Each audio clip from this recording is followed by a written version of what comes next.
welcome students. In today's lecture, we are going to start the new topic of NSAIDs, that is non-steroidal anti-inflammatory drugs.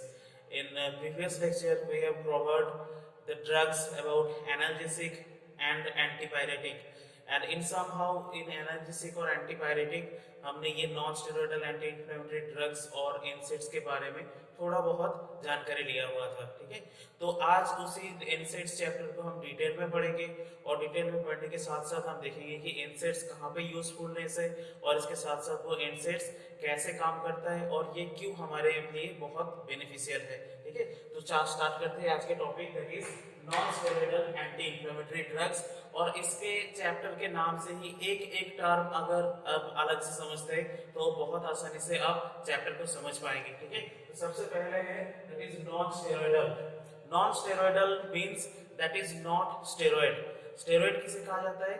That generally have a steroidal nucleus in its structure, that is called steroids. Like बहुत सारे hormones होते हैं। ठीक है, hormones are steroids. ठीक है, along with that other some compounds are there, they are also called as steroids, but these drugs are not steroids. So there is a chance that इस drugs में कोई भी आपका हैबिट फॉर्मेशन नहीं होगा। Steroid के ड्रग में एक डर हमेशा रहता है कि हैबिट फॉर्मेशन या हैबिट चांसेस का, एडिक्शन का, लेकिन ये जो ड्रग्स है आपको हैबिट फॉर्मेशन नहीं कराएगा, इसीलिए इसका नाम है नॉन स्टेरॉइडल।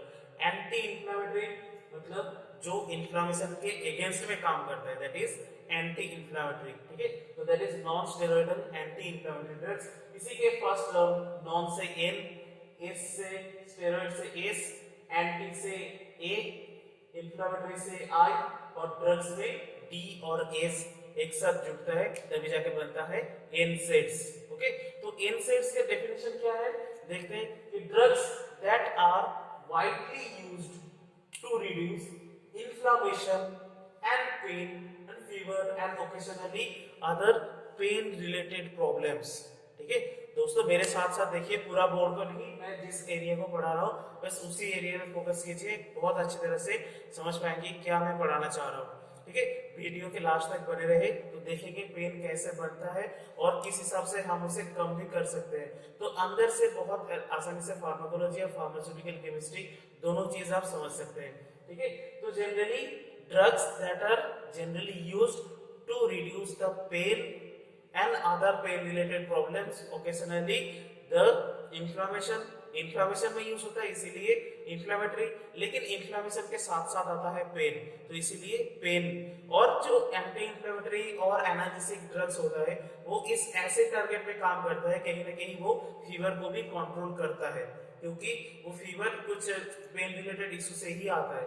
तो इसीलिए जनरली ये टर्म इन्फ्लेमेशन, एनाल्जेसिया, फीवर या एंटीपायरेटिक वो एक ही साथ जनरली एक टर्म पे यूज किया जाता है। ठीक है, तो दीज आर द ड्रग्स।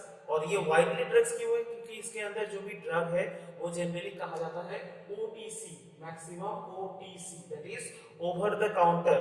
ठीक है, ओवर द काउंटर ड्रग मतलब काउंटर पे जाके आपको प्रिस्क्रिप्शन दिखाने की जरूरत नहीं। इस ड्रग्स के कुछ क्लास के नाम बता देते हैं, जैसे एस्पिरिन, ठीक है, ibuprofen, naproxen. Aspirin generally high dose aspirin को कंसीडर किया जाता है NSAIDs के अंदर। ठीक है, इसके अलावा भी कुछ ड्रग्स है जो जनरली आपको नॉर्मल प्रोफेन के लिए आपको कोई प्रिस्क्रिप्शन की जरूरत नहीं, ये ओवर द काउंटर ड्रग है, आप दुकान में जाके बताएंगे शॉप में तो आपको दे देगा। ठीक है, तो these are the widely used drug, इसलिए ये टर्म यूज किया गया है वाइडली यूज्ड। ठीक है, अब जनरली यहाँ पे हम बात कर रहे हैं कि इन्फ्लेमेशन में। ठीक है, तो पहले इन्फ्लेमेशन है क्या और हमारे बॉडी में इन्फ्लेमेशन कैसे होता है वो हम थोड़ा देख लेंगे। ठीक है, तो इन्फ्लेमेशन मतलब जहाँ पे इन्फ्लेमेशन होता है वहाँ पे सूजन होता है, स्वेलिंग होता है। ठीक है, और कैसे वो बनता है? सपोज आप किसी जगह पे जा रहे हो और तुरंत आपके पैर किसी जगह पे लग गया है, या आप हाथ किसी जगह जैसे चला रहे हो तुरंत हाथ, मेरा हाथ सपोज बोर्ड पे लग गया है जोर से, तो इस जगह पे एक इन्फ्लेमेशन हो सकता है। ठीक है, कैसे होगा? सबसे पहले इन्फ्लेमेशन के लिए एक चाहिए होगा इंजुरी। अब इंजुरी वो हो सकता है इंटरनल और हो सकता है वो एक्सटर्नल, मतलब बॉडी के कुछ अगर अंदर से ही कुछ प्रॉब्लम हो रहा है और उस इंटरनल इंजरी के वजह से भी, जैसे पेट के अंदर इन्फ्लेमेशन होता है और वहां से पेन होता है, बहुत सारे टाइम पे गैस्ट्राइटिस के टाइम पे होता है, अपेंडिसाइटिस के टाइम पे होता है, दैट इज इंटरनल इंजुरी। आप बाहर से तो कुछ नहीं कर रहे हो लेकिन अंदर से हो सकता है। लिवर फैटी लिवर में बहुत ज्यादा पेन होता है और वो भी दैट इज इंटरनल इंजुरी। और बाहर से भी हो सकता है दैट इज एक्सटर्नल, इसलिए यहाँ पे कहा गया इंटरनल एंड एक्सटर्नल। तो इंटरनल और external in the sense of injury वो क्या होता है कि that is release of inflammatory mediators. ठीक है, तो उस एरिया में कुछ ऐसे न्यू केमिकल्स रहता है जिसे बोला जाता है इंफ्लेमेटरी मेडिएटर्स। और वो इंफ्लेमेटरी मेडिएटर्स क्यों? क्योंकि वो इंफ्लेमेशन को मीडिएट करता है, मतलब बनाता है, इंफ्लेमेशन करता है। और वो कौन कौन है? PGs that is prostaglandins, LTs, leukotrienes, bradykinins, इसके अलावा भी सेरोटोनिन हो सकता है। ठीक है, इसके अलावा भी एच प्लस आयन हो सकता है। तो ऐसे कुछ इंफ्लेमेटरी मेडिएटर्स है, साइटोकाइनिन हो सकता है। ठीक है, तो ऐसे कुछ इंफ्लेमेटरी मेडिएटर्स है जो उस एरिया के सेल से रिलीज होता है। वो भी कैसे रिलीज होता है वो मैं बताऊंगा। ठीक है, तो इंजरी से ये इंफ्लेमेटरी मेडिएटर्स रिलीज होता है। और जैसे ही रिलीज होता है तो आपके वहां पे नर्व है, किसी सपोज हाथ के अंदर या लिवर के साथ साथ या किसी भी एरिया में अगर इंफ्लेमेटरी मेडिएटर्स रिलीज हो रहा है तो वहां पे जो भी नर्व अवेलेबल है उस नर्व पे जाके वो बाइंड हो रहा है। That is mediators bind to the nerves. Nerve के एंडिंग पे बाइंड होता है, हो सकता है वो एक्सॉन पार्ट या डेंड्राइट पार्ट। तो उस मेडिएटर्स में बाइंड होने के साथ साथ वो क्या होता है कि सिग्नल टू सेंसोरिक कॉर्टेक्स।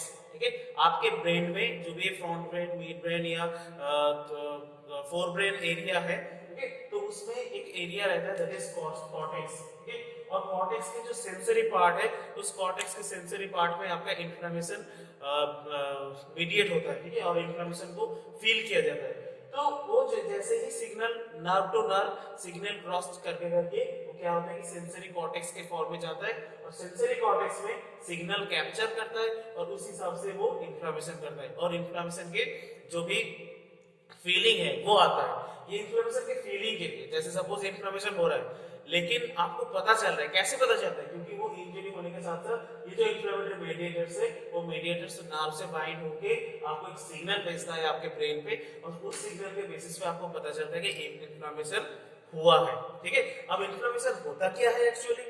अगर देखा जाए कि किसी भी एरिया में सपोज पेरिफेरल टिश्यू या इंटरनल इंजरी होगा तो इंटरनल एरिया में जो भी टिश्यूज है तो उस टिश्यूज में जनरली जो मेम्ब्रेन होता है, मेम्ब्रेन हमें पता है कि membranes are lipids in nature. ठीक है, तो लिपिड इन नेचर क्यों? क्योंकि उसके अंदर ये काम रहता है दैट इज फॉस्फोलिपिड। ठीक है, फॉस्फोलिपिड उस लिपिड के अंदर रहता है और मेम्ब्रेन का एक स्ट्रक्चर बनाता है और उस फॉस्फोलिपिड में से एक केमिकल रिलीज होता है दैट इज एराकिडोनिक एसिड और एराचिडोनिक एसिड। ठीक है, और इसके शॉर्ट फॉर्म में एएबी कहा जाता है, that is unsaturated fatty acid. The lipid is made up of fatty acid, तो फैटी एसिड में भी हो सकता है सैचुरेटेड जिसमें कोई भी डबल बॉन्ड ना हो, अनसैचुरेटेड मतलब जिसमें डबल बॉन्ड होता है। तो वैसे ही एक फैटी एसिड है एराचिडोनिक एसिड। तो एराचिडोनिक एसिड इस फॉस्फोलिपिड से सीक्रेट होता है। इस फॉस्फोलिपिड से सीक्रेट होने के बाद इसके बाद इसमें काम करता है दो enzyme that is cyclooxygenase 1 and cyclooxygenase 2। इसके अलावा भी लॉक्स भी एक एंजाइम है, उसके बारे में हम यहाँ पे बात नहीं कर रहे तो इसलिए लॉक्स के बात हम नहीं कर रहे। नॉर्मल जो साइक्लोऑक्सीजिनेज 1 और साइक्लोऑक्सीजिनेज 2 एंजाइम है वो एंजाइम क्या करते हैं कि आपके बॉडी में कुछ फंक्शन परफॉर्म करते हैं। वैसे जो COX 1 that is physiological manifestation, मतलब नॉर्मल आपके फिजियोलॉजिकल कुछ रोल है जो साइक्लोऑक्सीजन 1 से कंट्रोल होता है। जैसे गैस्ट्रिक सिक्रेशन, आपके बॉडी में जिस हिसाब से गैस्ट्रिक सिक्रेशन या नॉर्मल एसिड सिक्रेशन होता है वो कंट्रोल करता है कॉक्स 1। इसके अलावा प्लेटलेट एग्रीगेशन, मतलब नॉर्मल जो प्लेटलेट फॉर्मेशन है वो प्लेटलेट को क्या करते हैं कि आपके बॉडी में बाइंड होने के लिए हेल्प करता है, इसीलिए ब्लड क्लॉटिंग बहुत अच्छी तरह से हो सकता है। ठीक है, तो ये सारी चीजें गैस्ट्रिक इंफ्लेमेशन, प्लेटलेट एग्रीगेशन, इसके अलावा और कुछ फंक्शन है जो COX enzyme 1 that is cyclooxygenase isoform 1 enzyme perform करते हैं। और उसके ऑपोजिट साइड में जो कॉक्स 2 है दैट इज साइक्लोऑक्सीजिनेज 2, और वो साइक्लोऑक्सीजिनेज 2 क्या काम करते हैं? वो इन्फ्लेमेशन को कंट्रोल करता है। ठीक है, तो यही एंजाइम है जिस एंजाइम के बेसिस पे वो इन्फ्लेमेटरी मेडिएटर्स रिलीज होता है और वो इन्फ्लेमेटरी मेडिएटर्स के बेस पे होता है इन्फ्लेमेशन। ठीक है, तो इतना समझ में आ गया होगा कॉक्स 1 और कॉक्स 2। तो कॉक्स 2 के हिसाब से जो इन्फ्लेमेशन होता है तो इस कॉक्स 2 को बाइंड कौन करता है? इस कॉक्स 2 को रोध करता है ये NSAIDs, NSAIDs और non steroidal anti inflammatory drugs. क्या करता है ये ड्रग? सिंपली COX-2 एंजाइम को ब्लॉक कर देता है। ऐसे ही ब्लॉक कर देगा तो इन्फ्लेमेशन के जो भी रिस्पॉन्सेस है वो इन्फ्लेमेशन के रिस्पॉन्स आपको पहुंचेगा नहीं ब्रेन तक और आपको वो इन्फ्लेमेशन फील नहीं होगा। ठीक है, तो ये नॉर्मल इन्फ्लेमेशन के फिजियोलॉजी है। अगर किसी जगह पे इंजुरी आता है तो इंजुरी के हिसाब से वहां पे जो मेम्ब्रेन में फॉस्फोलिपिड आता है उस फॉस्फोलिपिड से ये एराचिडोनिक एसिड बनता है और वहां से COX-1 COX-2 नॉर्मल अपना काम करता है। तो इसी को अगर किसी तरह से ब्लॉक कर दिया जाए तो कंप्लीट जो इन्फ्लेमेशन के जो भी सेंसेस है ब्रेन तक वो सेंसेस कंप्लीट ब्लॉक हो जाता है। ठीक है, अगर किसी भी तरह से ब्लॉक करो तो ये जो एरिया है इस एरिया में ब्लॉक हो जाएगा और आपको इन्फ्लेमेशन फील नहीं होगा। यही काम करते हैं non steroidal anti inflammatory drugs.